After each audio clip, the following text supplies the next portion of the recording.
Увс аймаг нь Монгол орны баруун хувирт их народын хатгарын ард хэсэгт өргөлийн дагуу сонир тогтсон 69 сараны 6,000 км газар нутагтай. Увс аймгийн төвийг Улаангом гэдэг бөгөөд нийтдээ 19 сумтай.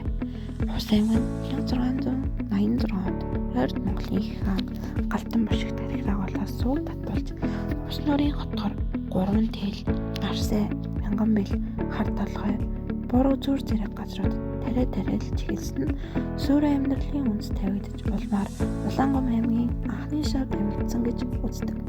Ийхүү газар тариалангийн суурин Увс аймагт анх тавигджээ. 1871 онд Чандман хуулийн орчимд Дэнчин Равжаалан хөндийн анхны татсан болох Лүүжин татсан байгуулагдсан Улаангом хөршөөний анхны суурь болсон байна. Лүүжин татсангийн дэргэд цогчин дугаанаа олон сүм баригдаж лам хуургад олноор шивлэн суусаар Баян Чандман уулын хошуу байгуулагдаж хошууны тамгийн газар төлөвлөснөөр Улаангомын хүрээ нэртэй болсон байна. 1500 гаруй лам хуургатай болж дөрвдийн зөрөгт Далайн хааны өргөө байрлаж байсан зэрэг хошууны шашин улс төрийн засаг захиргааны төв болж өргөчгөд нөлөөлсөн байна. 1931 оны 2 дугаар сард улсын баг хурлын тэргүүлэгчдийн тогтоолоор засаг захиргааны хуваарийг шинжилэн Чандман уулын аймгийг Увс, Ховд 2 хэмээн аймаг болгосноор Улаангом нь Увс аймгийн улс төр эдийн засаг, соёл, боловсролын төв болон хөгж эхлэлээ тавьсан юм. 1925-аас 1931 онуудад Чандман уулын аймаг, 1931-ээс 1932 онд Дөрвөдийн аймаг, 1933 оноос Увс аймаг гэж тус нэрлэжээ.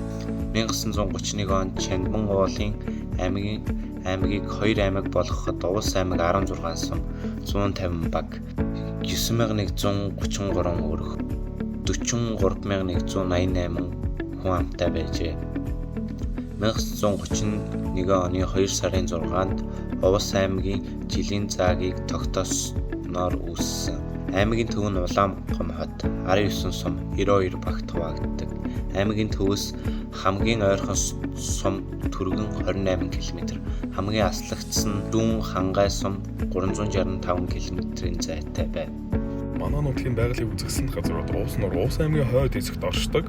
Их нууруудын хотгорын хойд захад байдаг Монгол улсын хамгийн том нуур юм аа. Тус нуур нь 3350 км гүн нь 30 м өргөн нь 79 км урт нь 84 км. Нуурын хойд үзүүрт Оросын холбооны бүгд найрамдах Туваа улс барилдаг олон мянган жилийн өмнө оршиж байсан асар том давс тэнгэрийн үзэгдэлжээ. Увс нуурт Тэс, нарийн, түгэл, хархираа, хөндлөн, сагил, боршоо, хандгаад, тохилог зэрэг их баг зэрэг 38 гол зүтгэнаа. Дэглийн цагаан уул.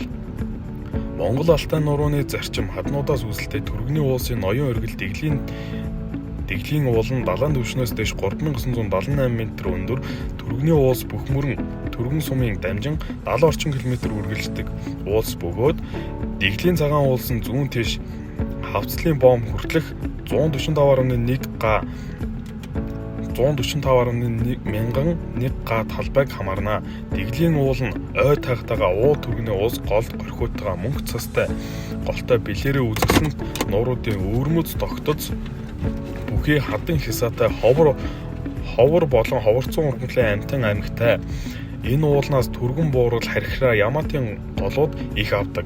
Түргэний үеийн болон өмнөх үеийн хүн чулуун хөшөөнүүд хадны сүг зураг, хэрэгсүр, булш, бухан, төгс, буян хийдэг туур зэрэг түүхийн соёлын дурсгалуудтай. Сүүлийн жилүүдэд мөсөн гол нь хайлж татарч байгаа. 1960-аад оны сүүлчээр 6 уулчин Дэглийн цагаан уулын оргилд авирч хийж яваад нисч амиа алдсан гонигт төвхтэй. Уулын түргэн урсгалуудтай голуудыг олон удаа туулж гарах шаардлагатай. Авирах зам нь маш хүнд уул ажээ. Увсын уулчид сүүлийн жилүүдэд амжилттай авиралт хийсээр байгаа. Манай нутгийн байгалийн түүхэн газрууд Мөнгөд Цахар уул. Увс аймгийн Давд сумын төвөөс 50 орчим км, цагаан саарл өнгөний шулан гандиг чуулганаас тогтсон өнгөлөг цагаан өнгөтэй 1600 м өндөрт орших уулыг Мөнх Цахар уул гэдэг. Монгол улсын дархан цаад зэн уулыг аманд байрлах зурагт буг янгэр ямаа олон тооны тамга тэмдэг хүний нүрийг дүрсэлсэн байдаг. Уулын зүүн талын аманд хадны дээд хэсэгт их зурдаас нь харсан хүний нүрийг дугуйд багтаан хөмсөг нүд хамар амтай дүрсэлжээ. Түүний доор цаашаа хараад зогсож буй шугуур оройтой малгай өмсөн хүнийг их биеийн хэцгийг хөөлөн гаргасан мэдгээр дурсгалыг манай эртний өмнөх ураас 1000 жилд холбогдно гэж зочид үздэг. Можогийн хадны зураг. Можогийн хадны зураг нь Монголын газар нутаг шинэ чуулган зэвсэг үед малыг гаршуулж ирснийг нотлох түүхэн чухал дурсгал бөгөөд дэлхийд гайхамшигт хэмжээнд нөлөөлдөг. Уус аймгийн Сагил сумын нутагт цагаан голыг ихэнд оршдог. Хадны зурагт аргал, янгэр, тэмээ, нохой, хүр, хүн зэргийг төсөлжээ. Үхрийг ном сумаар харуулж байгаа хүн.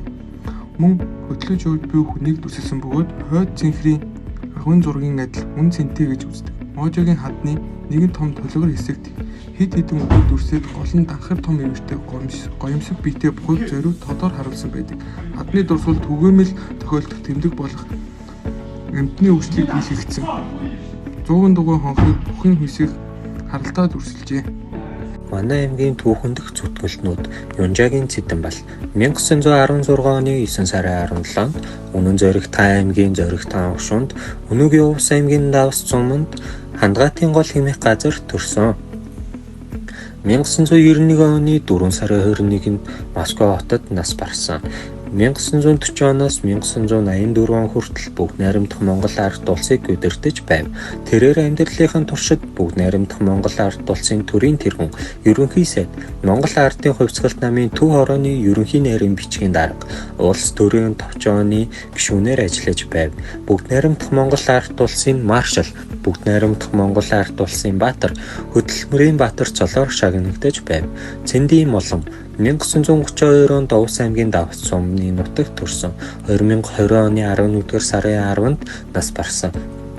Бүгд найрамдах Монгол ард улсын сангийн сайд нарын зөвлөгөөний орлогч дарга зэрэг албан тушаалыг хасч явсан. Монгол төрийн зүтгэлтнүүд байв. 2006 онд Монгол улсын авиат эдийн засагч цол хүртжээ. Аврах хорлоогийн баян мөнх нь 1944 оны 2 дугаар сарын 2-нд бүгд найрамдах Монгол ард улсын Увс аймгийн Хяргас суманд төржээ. Тэрээр Монгол улсын хөдөлмөрийн баатар, Орсын холбооны улсын гавьяат тамирчин, Монгол үндэсний бүхийн дархан аврах, Олимпийн мөнгөн медальт чөлөөт бүхийн дэлхийн аврах, 20 дугаар зууны манлай бүх сурган хүмүүжлэх ухааны дэд доктор, эцэг нь шудраг довчин, их нь хорлоо гэж хүмүүс байжээ. Аймгийн эдийн засгийн голлох салбар нь уламжлалт, бэлчээрийн мал аж ахуй, ноос ноолуур, махны чиглэлтэй хонь, ямаа, үхэр, аддуу аж ахуй зохилдог. Газар нутгийн ихэнх хувийг нь бэлчээрийн талбай эзэлдэгч Галдан бошигт хааны үеэс газар тариалан эрхэлж ирсэн түүхийн уламжлалтай. Сүүлийн жилүүдэд чацарган тариалалт эрс нэмэгдэж, үйлдвэрлэж буй бүтээгдэхүүний нэр төрөл тоо хэмжээ өссөн. Чацарган, арван гурил, Жамц Давс зэрэг Увсын нэрийн бүтээгдэхүүн зах зээлд өрсөлдөж тэргүүлж байна.